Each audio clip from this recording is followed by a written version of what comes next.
আসসালামু আলাইকুম।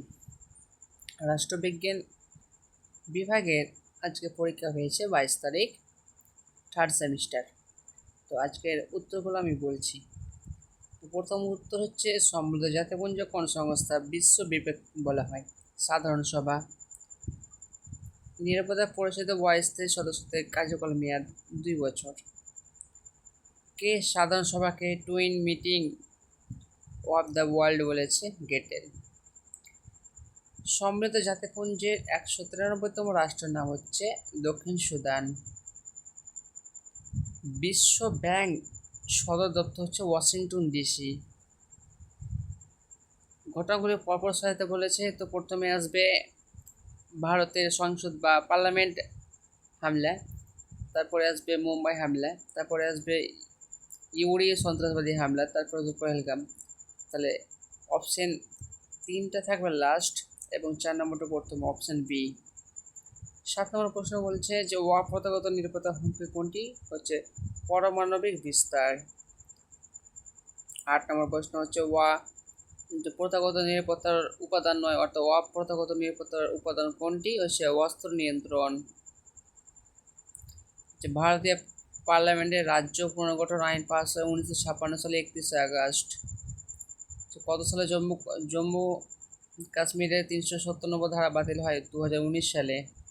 গ্লাসনোস্ট ও পেরেস নীতি ঘোষণা করেছে মিখাইল গর্বাচেভ। ঠান্ডা যুদ্ধের সময় যে সামরিক জোটটি পশ্চিমা জোট ছিল বা পশ্চিমা জোটের নাম হচ্ছে ইউনাইটেড নেশন অর্গানাইজেশন, তার যে জোটের নাম ছিল তার নাম হচ্ছে ন্যাটো। স্টার্ট কথার পুরো নাম হচ্ছে স্ট্র্যাটেজিক আর্ম রিডাকশন ট্রিটি। ঘটনাগুলো আবার পরপর সাজাতে বলেছে। প্রথমে আসবে পটসডাম সম্মেলন, তারপরে আসবে মার্শাল পরিকল্পনা, তারপরে সুয়েজ সংকট, তারপর ঠান্ডা যুদ্ধের অবসান। Option number C. দাতা তথা অর্থ হচ্ছে দুটি দেশের মধ্যে অবিশ্বাসপূর্ণ সম্পর্ককে সহজে গড়ে তোলা। প্রধানমন্ত্রী ভারতের পূর্ব তাকাও নীতি রূপকার করেছিলেন নরসিংহ রাও 1992 সালে।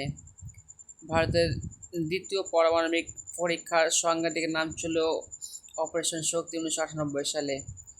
ভারত ও চীনের ডোকলাম সংকট বা ক্রাইসিস দেখা যায় 2017 সালে। ভারত এবং মার্কিন যুক্তরাষ্ট্রের যে কৌশলগত নিরাপত্তার সংলাপ হয় তার নাম হচ্ছে কোয়াড, 2017 সালে এসেছিল। ভারতে বন্ধন এক্সপ্রেস রেল পরিষেবা চালু হয়েছিল, এটা হচ্ছিল বাংলাদেশের সাথে। দ্বিতলীয় ব্যবস্থা রয়েছে মার্কিন যুক্তরাষ্ট্রের সাথে। ভারতের আঞ্চলিক রাজনৈতিক দল নয়, এটি হচ্ছে বহুজন সমাজ পার্টি, এটি হচ্ছে জাতীয় দল। যে 23 নম্বর প্রশ্ন হচ্ছে, যে কোনো রাজনৈতিক দলের প্রধান লক্ষ্য হলো ক্ষমতার অধিষ্ঠ হওয়া। এটা ঠিক আছে। যে কোনো রাজনৈতিক দলের আসন্ন লক্ষ্য ক্ষমতা অর্জন করা হলেও তার চূড়ান্ত লক্ষ্য করা হলে জনগণের সেবা করা, এই দুটো উত্তর ঠিক আছে এবং ব্যাখ্যাও ঠিক আছে। ভারত পাকিস্তানের সিন্ধু জলবন্টন চুক্তি ছিল 1960 সালে। ভারত হলো মার্কিন যুক্তরাষ্ট্রের কৌশল লিঞ্চপিং, এটা বলেছিল জর্জ বুশ। জোট নিরপেক্ষতা আন্দোলনের প্রথম শীর্ষ সম্মেলনের নাম ছিল বেলগ্রেড, 1961 সালে। ঠান্ডা যুদ্ধকে লং পিস বলেছিল জন গ্যাডিস। এনপিটি স্বাক্ষর হয়েছিল 1968 সালে। সমৃদ্ধ জাতিপুঞ্জের সনদ গৃহীত হয়েছিল সান ফ্রান্সিসকো সম্মেলনের মাধ্যমে। এখানে বলেছে জাতিপুঞ্জের অধীনে শিক্ষা, বিজ্ঞান ও সংস্কৃতি হয়েছিল ইউনেস্কো 1945 সালে। ছত্তিশগড় রাজ্যটি হয়েছে 2000 সালে মধ্যপ্রদেশ ভেঙে। মণিপুর পূর্ণ রাজ্যের মর্যাদা লাভ পায় 1972 সালে আসাম ভেঙে। 33 নম্বর প্রশ্ন হচ্ছে মিলাতে বলেছে। এখানে হরি সিং আসবে কাশ্মীরের রাজা, সর্দার বল্লভভাই প্যাটেল আসবে স্বরাষ্ট্রমন্ত্রী, ফজল আলী আসবে রাজ্য পুনর্গঠন কমিশন। অ্যান্সার আসবে ডি। যে ভারতের দলত্যাগ বিরোধী আইন পাস হয় 1985 সালে 52তম সংবিধান সংশোধনের মাধ্যমে। রাজনৈতিক দল ছাড়া আধুনিক রাজনৈতিক ব্যবস্থা কল্পনা করা কঠিন, এ বলেছিল অ্যালান বয়েল। সম্মিলিত জাতিপুঞ্জের বর্তমান মহাসচিবের নাম হচ্ছে অ্যান্টনিও গুতেরাস। এলটিটি এর ফুল ফর্ম কি? এটা হচ্ছে শ্রীলঙ্কার একটি সন্ত্রাসবাদী হামলার নাম, সন্ত্রাসবাদীর নাম, যার নাম হচ্ছে লিবারেশন টাইগার অফ তামিল এলাম।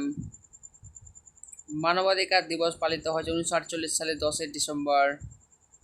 করোনা ভাইরাস প্রথম চীনের উহান শহরে এসেছিল 2019 সালে। লাস্ট কোশ্চেন হচ্ছে যে মিলেনিয়াম এসে সেখানে দেখলাম মিলেনিয়াম ডেভেলপমেন্ট গোল ছিল 2000 সালে, সাস্টেনেবল ডেভেলপমেন্ট বা দীর্ঘস্থায়ী উন্নয়ন ছিল 2015 সালে, বন্ধুরা বা আর্থ সামিট ছিল 1992 সালে, পরিবেশগত সংগঠন ছিল 1972 সালে। এটা অ্যান্সার আসবে ডি। ভিডিওটা ভালো লাগলে লাইক ও শেয়ার করে দেবে। আসসালামু আলাইকুম।